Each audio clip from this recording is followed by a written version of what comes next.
Okay, well, hello everybody. Welcome to California Times, and my name is Guy Meyer, and I'm hosting this show. And today I've got a Zoom session with a Southern California City Council member, Mike Griffiths, and Mike is from the city of Torrance, California.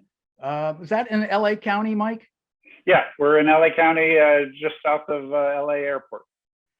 Well, this is sort of like new for me, both for Zoom and to be able to just really getting beyond my little local county. I have this name called California Times, and I really believe I should be out there, wandering around Southern California and Northern California. Um, but Mike, well, number one, the reason why I got you here is because you have founded an organization called California Cities for Local Control. And before we launch into a kind of trying to get understanding of what you're doing and what your mission is, tell me a little bit about yourself. How long have you been a council member in Torrance? And Sure. Go ahead. No, my pleasure. My name is Mike Griffiths. I'm a council member for the city of Torrance, which is in California, so we're in the right state. Yeah. And I've been on the council here in Torrance. I'm in my 7th year. And Torrance is the 8th largest city in LA County. And I'm a Southern California native. I grew up in the Pasadena area and migrated to Torrance, which is only 35 miles away from Pasadena, for a job back in the early 80s. And so I've been in Torrance now for quite some time, and got very involved in our community, and stepped up to want to help guide our community through the future as one of our city council members. And we have 7 city council members here in Torrance. Oh, awesome. Now, how many years you just told me you've been on board? 7 years on the city council. 7 years. Yep. All right. Now, California Cities for Local Control. When did you start that, and why did you start it? Yeah, those are good questions. Back last year in 2020, in early 2020, our city council was faced with modifying some of our housing ordinances to reflect some changes in state laws that were recently made, specifically in regards to ADUs, accessory dwelling units, that the state was mandating that we accommodate where previously we had not. And our whole council was really upset with the idea that the state was now telling us how we would manage housing related issues in our community. Previously in Torrance, it was illegal for people to convert a garage into a living space. Garages were not designed for to be lived in. They were designed for storage of cars, so they didn't have the same facilities and safety protections and so forth that a normal living space would have. And so it had always been illegal in the city of Torrance that if you build a house, it has to have a garage, and the garage is not intended to be used as a living space. And now all of a sudden the state's saying we can't outlaw that anymore, and that we have to allow people to be willing to convert their garages into living spaces and potentially rent that out. And we as a council, we objected to that. And it got me really wondering, well, what's going on? And I did some more extensive research and found out that the state lawmakers in Sacramento were really on a mission to go about and finding ways to build more housing, and forcing cities to do things that maybe they don't want to do in an effort to try to meet the goals of the state. And that was to build more housing. And so we as a council said, well, this is not right. We feel that we know best what Torrance community should look like. We know best what our infrastructure is to support the amount of people living in a particular area. And so we thought that this is just not a good way to go. And we objected. We filed letters against some of these types of state bills.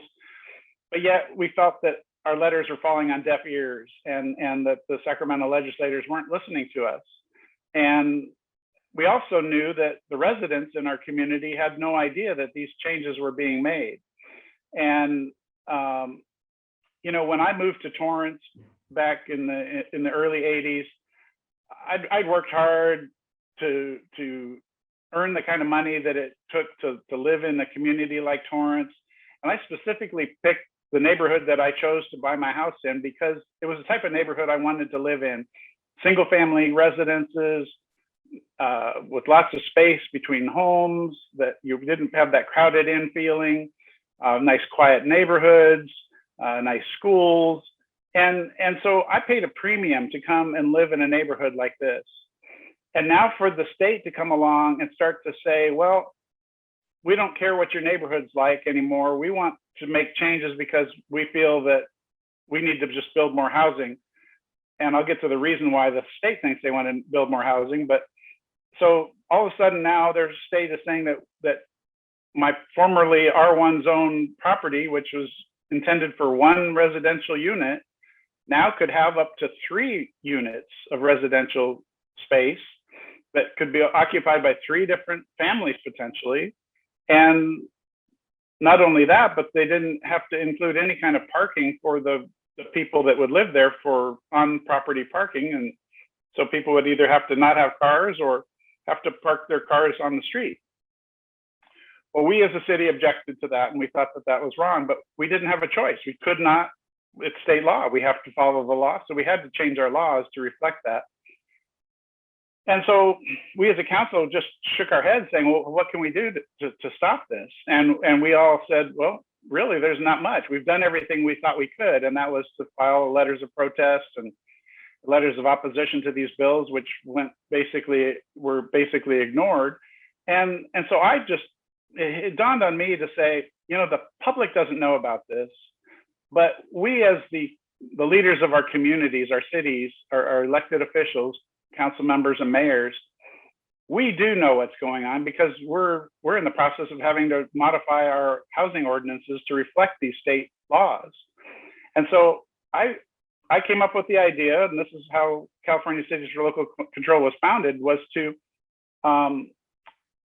reach out to all the elected officials in all cities across the whole state of California to identify other council members who felt the same way as we did in Torrance, who felt like the state was overreaching in their authority to dictate or mandate how we would handle our housing, our land use, and our zoning issues in our own communities. And I thought, well, this is because the city officials kind of have a better feeling of what's going on than the public. I thought that if we could unite all the city officials who feel the same way in a single voice under the guise of our group called California Cities for Local Control, that maybe we would be able to have a stronger voice in Sacramento in lobbying the state legislators to not pass bills like this. Because what we feel, and this is where the local control piece comes out, is that we feel that the cities should be controlling that. These types of decisions should be made at the local level, not at the state level, because you know what, the Sacramento politicians that are up there making some of these laws, most of them have never set foot in our city. They have no idea what our city is like. They don't have any idea how much effort and time went into planning our communities, our neighborhoods, to design a community that we thought would be appropriate for where we are in the city and what the people of our community want. And so I started this thing. I said, I'm going to round up some volunteers who are going to help me because this is a massive job to reach out to every elected official statewide. There's over 2,500 elected officials statewide. So I amassed a group. We've got about 36 volunteers now, and there's volunteers from all over the state who have offered to help me in our quest to try to protect cities' ability to manage their own land use and zoning. And so we started that process back in July of last year to start reaching out to each one of these elected officials. We have no money. It's 100% volunteer. We don't raise money. We send out unsolicited emails to the council members and mayors around the state. And our volunteers follow up and try to make sure that those council members and mayors read our message. And we're asking them if they support local control or not. And so once we identify whether they support the protection of local control in the issues of land use and zoning, then we add them to our list of supporters. And now we will be able to, at some point in time, share that list of supporters with the state legislators and all those involved in the bill making process in Sacramento, and show them that there's a tremendous amount of support for protecting cities' ability to manage their own land use and zoning, and would prefer that Sacramento keep out. And if they want to be involved, they can do it via incentives rather than mandates. And so we're in the process of doing that reach out right now, and it's really been an interesting process. And as of today, we have already reached over 440 state elected officials in local cities who agree that the state should not be mandating what cities should be doing. They want to protect local control. They feel the same as we do in Torrance. And that's a tremendous amount of positive support for protecting local control from a volunteer group without any money and sending out unsolicited emails. The other thing that we ask is that for a particular city that we're talking to, is if that city would pass a resolution in support of protecting local control. And now we've already reached 64 cities have passed resolutions in support of protecting local control. Mike, So, Mike, just Sure. repeat that. 64 cities have agreed with you? 64 cities have signed on, and they wrote a resolution based on the template we provided that says, we as a city, whatever city you are, we want to protect our own ability to manage our own housing, land use, and zoning issues. We prefer the state not to mandate us to do things that may not be something that our residents want. And 64 cities have already passed resolutions in a public setting of a council meeting. That resolution was discussed in public and voted on in public by their city council and passed by a majority, and in most cases unanimously, by those city councils. So yeah, and let me just add too, though it's probably self-evident to most everybody, that you're an elected official, you have a constituency. These are individual members of citizens of the country, and they have a vote and they have a voice. So you're it's your duty to fulfill the people who've elected you, and those people who elected you have a right to have their voice, decide also what their communities look like. Guy, you're exactly right. And so we felt that we as the locals, we are the ones on the front lines of representing the people who live in our community. And we already have experienced a situation where, as a result of some of these state laws that have been passed that we didn't agree with, but we had to allow, we've had our residents complain to the city, because that's where you go when you have a problem in your city, saying, how come that guy's converting his garage into a living space, and why is there somebody now living in that 2-car garage? And we have to say, well, I'm sorry, we had to allow that because the state forced us to allow that. And it's not something we want, but the state is the one that passed the law, and really there's nothing we as a city could do about it. And we felt that was tremendously wrong. And we're the ones on the front lines that are going to take all the heat for these changes that are going to happen in our communities as a result of these state laws. And the legislators in the state are not going to hear any problem, because they'll be long gone by the time the public catches up with what's going on, because it's happening in the dark. The public is not being educated about these. They're not being given any opportunity to speak about these bills. I mean, come on, who in the public pays attention to all the details of what's going on in Sacramento every day? It's very, and these laws. Yeah, go ahead. Well, they come out piecemeal. The stories, it's sort of overwhelming for many people to even wrap their minds about it. And of course, you can see in California of the year 2021 that there's all kinds of issues, that there are lots of people struggling to be able to afford to live in a home, lots of homeless people. I also, this is the weekend. I'm talking to you on the Earth Day weekend, and I explained to you, I've considered myself to be sort of an annoying environmentalist fundamentally, but I always felt that we just don't give, that a lot of the solutions to so much problems could be empowering people as opposed to taking away their power, putting more responsibility on people's shoulders, and allowing people to kind of create some creative, solutions that come probably much more successfully if they emerge right out of the local communities themselves.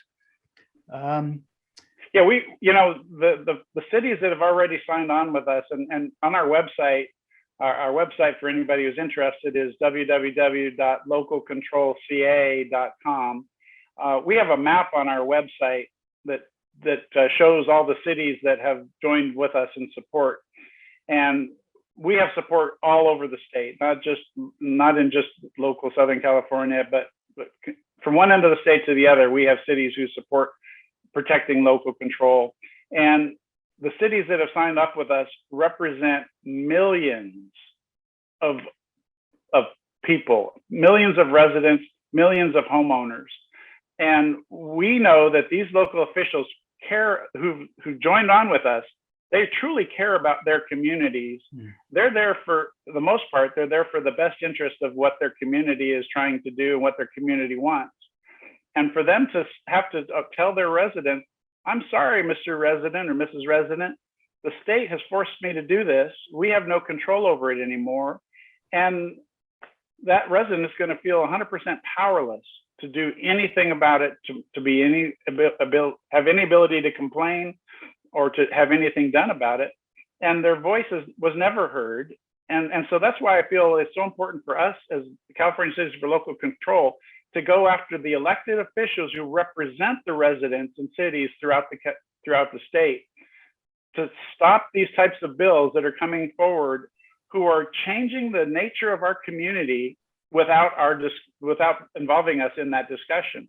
And so by using the leverage of a group of unified voice of cities and elected officials, we can now go to these legislators in Sacramento and senators and assembly members and say, you know what, Mr. Assembly Member or Mr. Senator, here I am with the California Citizens for Local Control, and we have over 440 elected officials throughout the state who are opposed to what you're doing with some of these bills. We think you need to pay attention to that, because these are the people that ultimately are going to elect you. And if you don't start listening to the will of the people, as opposed to potentially special interests, like we believe developers are highly influencing the state politicians, if you don't listen to the will of the people, there's going to be a revolt against those in Sacramento. And when it comes to time to make that next election for who's representing us in Sacramento, we're going to pay more attention to say, you know what, we want somebody who cares a little bit more about the residents that live in their district, as opposed to the special interests that fund their election campaign to get onto the state legislature. Some of these bills that are being considered by the state now that are going to have tremendous impact if passed in our communities, effectively eliminating R1 zoned housing. R1 zoned housing, I don't know if everyone knows what that is, but it's basically one piece of property and one living unit or home on that property. Basically, the state of California wants, it's their mission by so many of their people in the state legislature to eliminate R1 zoned housing. They feel that on that same piece of land, there should be 6, 8, or 10 living units, as opposed to the one that current R1 zoning provides. Well, I can tell you right now, when I bought my house in my R1 zone neighborhood, I bought specifically because I wanted to live in an uncrowded, spread out, comfortable, quiet neighborhood. I paid a lot of money. I paid a premium to live in this neighborhood. And now for the state to say, no, we're going to let your neighbors build 10 units where there was one, that's just abominable. We cannot allow that to happen without having some say-so in Sacramento to say, this is what we really want, or this is not what we want.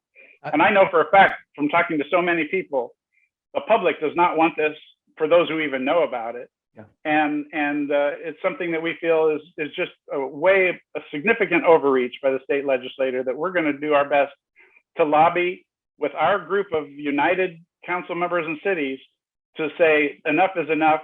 Let us manage this stuff. Give us some guidance, give us incentives, but don't beat us over the head with your ideas. Now, there's a couple of, I'll just bring up a couple of items in the context of California today. Now, I understand Southern California might be a little bit better off somehow regarding water than Northern California, but water is an absolute consideration. Here's a quote from somebody: "We can create houses, but we can't create water."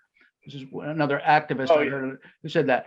We're coming up against, and we should have been coming up against, sort of some ideas of what level of quality of life deserves to be stood up for, or saying that it should not be diminished. And I feel like we're not finding the proper solutions in terms of housing, or they're making to address these issues. And then a lot of it is sort of global issues, really, that the whole planet, where California is sort of like maybe an exclamation point of what, the dream of America is the California dream. And right. Maybe that needs some rethought. It's like, well, what is it? How do we get there? No, you're right. I mean, water is one element of what we consider a significant problem with increasing housing without taking care of all the things that go along with housing, water being one of them. That's what we call the unfunded mandates that the state is imposing on us. So let's say the state wants us to quadruple the density of our housing, but yet they're not providing us with any funding to quadruple our infrastructure, to provide that water you just described, to provide the electricity, to provide the sewer system, to provide the streets and parking and police, public safety and schools that would be necessary for increasing the population in density the way the state, some of these bills are requiring us to do. And so they're imposing that requirement on us as a city that's your problem. You have to solve it with your limited funds. But yet we're going to force you to build this housing, whether you like it or not. And that goes back to the original problem of why do we need more housing? I look on Zillow and I see that there's hundreds and hundreds and hundreds of houses for sale. There's plenty of places that people can buy. There's plenty of places for people to rent. There's not a shortage of places for people to go if you need a home. The problem is affordable housing. And I completely agree with that. The price of real estate has just gotten ridiculous. And so there are some of these state officials that think, well, just by building a zillion units, you're going to somehow drive down the cost of real estate. Well, there's a little bit of supply and demand in that, but at the same time, yeah, if you take my beautiful R1 zone neighborhood and destroy it by increasing the density 4 to 8-fold, yeah, that's going to totally devalue the desirability of my neighborhood. And people are not going to be as willing to spend the money that we spent to want to live here. And so we think that that's the wrong approach. And the other thing is that many of these bills, most of these bills, have no requirement for the housing that they want built to be affordable. The only way to do that is to provide some sort of financial assistance to help lower the cost of that housing. If I take an existing R1 zone property and convert that into 4 units at market rate housing, that's not making affordable housing. That's making more market rate expensive housing that isn't solving the affordability price. What it is doing is it's providing an incentive for developers to get rich. And those developers are the ones that are financing the campaigns of most of the elected officials in Sacramento that are for these types of bills. Mike, and so we're going to have to wrap up. I think we've really covered the essential themes and what we're dealing with. 2 words came to my mind earlier today. I was thinking about how this all is coming through, and I'm remembering how people used to call the term conventional wisdom was, that was usually the force that you would have to go up against. And I'm not even sure you could call it conventional wisdom at all. There might be another conventional something else to what we're seeing, but I don't. Anyways, I want to thank you, Mike, for sharing some insight. I hope people listening at home will realize that this indeed is going on, and though it might seem daunting, Mike and other people are finding ways to push back on this. And I really am grateful. I want to encourage everybody to believe that we actually can make a difference, and that this so-called wisdom that's coming out of Sacramento is none of the above. And we do need to raise our voices some to find our way in California. You want to go ahead, Mike? Want to? Yeah, I just wanted to say thank you, Guy. This is something that the public really has little idea that's happening, and the only time they're really going to know that it's happening is when they see that the house next door goes for sale, and all of a sudden no family is able to buy it because the developer is outbidding them because they want to tear that house down and build 10 units. And when that 10-unit building goes up next to them where a single family house was before, they're going to come screaming to us in the city councils, and we're going to say, sorry, there's nothing we can do about it. The state forced us to do it. We need to let our state legislators know that that's not okay. And that's what we're here to try to do. We're going to do our best, and we appreciate the support that we get from the public, and especially from the elected officials who realize that our residents do matter. All right. Well, Mike Griffiths from Torrance, California, I thank you very much for taking your time to join me today. And my pleasure. Right on. Thank you. Well, we will be back with another show soon. And Mike, don't go anywhere here. We'll just